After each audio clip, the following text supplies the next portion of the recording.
You know, to be quite honest with you, when it comes to assemblies, I'm probably the most skeptical that one can be. I don't like wasting time. I don't like taking time out of academics. I was proven completely wrong in this one. Prior to bringing DJ Choices here, I did call 3 other high schools: Lewisburg, Sealands Grove, and Southern Columbia. All 3 principals spoke very highly of the program, so I said, you know, what the heck, let's give it a shot. It's all said and done, it was so well worth it. The students absolutely loved it, and more importantly, there was an incredible message. A lot of good stories, a lot of local stories is what really impressed me. So absolutely wonderful program. I think the incredible part about the DJ Choices show is that it is real. Kids hear from people who've really experienced this, and they hear about it in a way that's relatable to them. The music, the lights, the sound is all appropriate.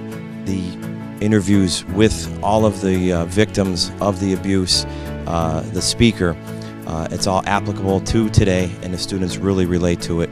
And I highly recommend this program to any school.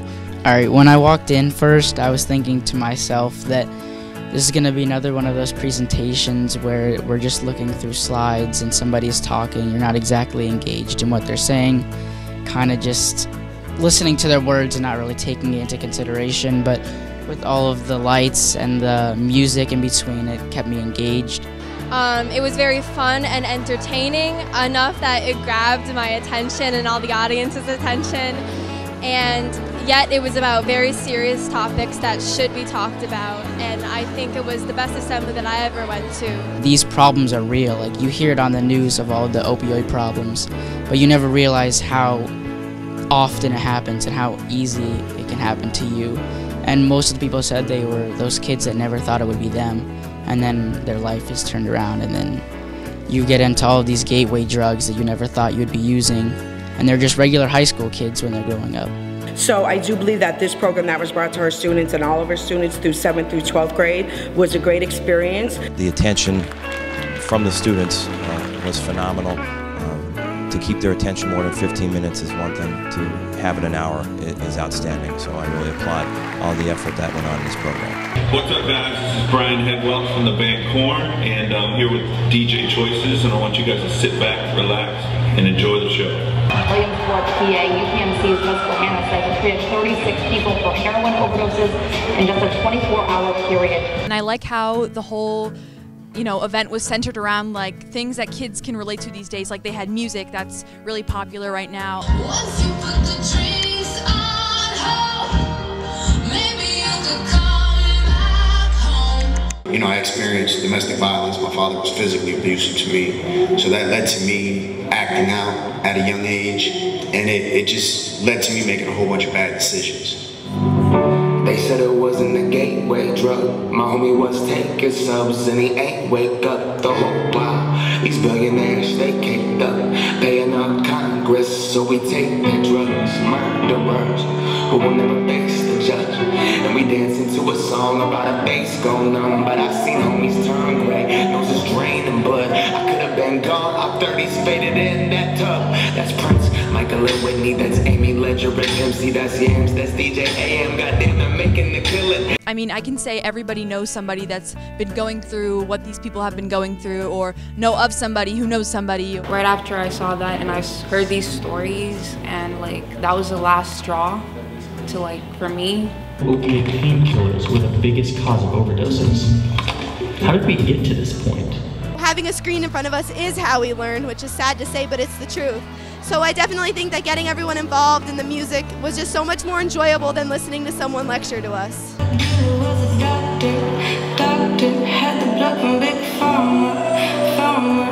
I'm not gonna lie, I was pretty impressed with it the whole time. The way they had the songs and the music videos, and then how they added that with the speakers, I thought it was pretty cool. And plus all the strobe lights and stuff, I honestly liked that. It was pretty trippy. I really liked it. It was pretty cool. But it didn't take long until, some of my friends would be like, Trish, it's not even a weekend. Like, why are you drinking on a Wednesday? I had to go do time. Hard time. For using drugs. I think a lot of kids fail to realize how bad like drugs can be. And you know, when we normally have the school assemblies, we kind of blow it off, but this is like a really more inspirational way to kind of get the message across.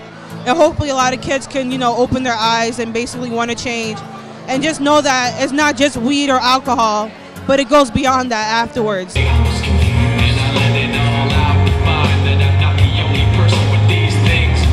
I was partying a lot, drinking alcohol, smoking weed. In December 2011, I attempted suicide. I severed 4 tendons in my left wrist. I was committed to a mental ward and placed on prescription painkillers for my injuries. Within a few days, I found myself no longer taking pills for the pain.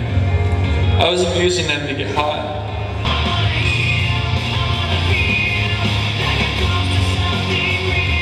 They pause the story halfway, and you keep wanting to like hear more. It was kind of scary just to know that like people from this area have had things like this happen to them, and it really got me aware of like what's happening around us. So the officer came in the house, and I knew, and I just remember covering my ears and just screaming, "Don't say it, don't say it." And he kept saying, "Ma'am, ma'am," and I'm just telling him, "Don't say it," because I just felt like if he doesn't say it, maybe it's not true. And he finally said, "Ma'am, your son is deceased."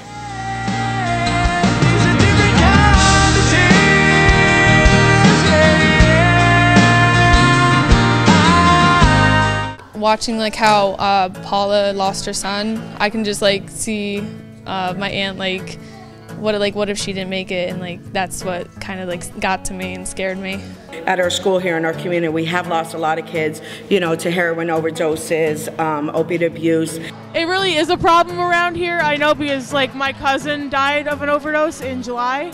I think this assembly here was actually really, really great. I think a lot of our kids, they really paid a lot of attention to it. It was a nice, appealing way to like keep the kids' attention with the lights and showing them, you know, keeping everyone focused. And coming in here, like everyone's like, "Oh, this is gonna be stupid." But everyone like completely like they shut their mouths and I feel like people really responded to it well. I saw people cry. When there's a pause in the program, if we don't hear students talking, laughing, messing around, we feel that the program has really gained their attention, and this program without a doubt has gained their attention. Kids that normally won't pay attention definitely paid attention here, simply because it wasn't your average, you know, like yearly assembly. They weren't just talking and boring you, and you had a real person come in with a real story, and you had the chance to ask them questions. So I feel like everyone in the room was touched. Hey guys, I hope you enjoyed the show. Make sure to visit DJ Choice's website. There's resources on prevention and recovery, so I love you guys. I'm in this fight with you and never give up. What really struck me was that the speakers who were in the video and who talked to us afterward, they were from the area. Honestly, I got something from this, and I actually want to apply it to my life. I believe that one of the best parts about it were the people that were involved. Not only did they see them on the screen, but then they got to meet them too, and those people shared their stories, emotional as they were. I think that it really touched a lot of students in our building, and I thank you all for coming. While I was up there, they were intrigued, they were tuned in, but even more so for me is when it finished, because everybody came up asking questions, talking to me, thanking me, saying how it was an inspiration, saying how they have families struggling. One of the girls came up to me and told me she has some issues, and I was able to take her to a teacher so she can address those issues with the teacher. Another young lady just came up to me right before I came to speak to you guys, and she told me that she's headed down the same path. She could see herself heading down the same path as far as using drugs, and she wanted some help.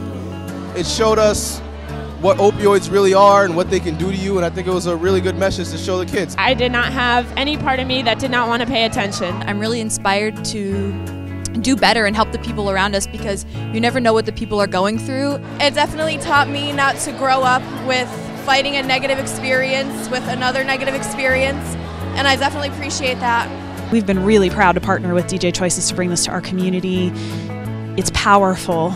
It was an exceptional presentation filled with in-person interviews and stories from a parent's perspective, a student's perspective, a loved one's perspective as well. So on behalf of Central Columbia, we thank everybody that was involved in the production for making it happen today. Our lives are better for it.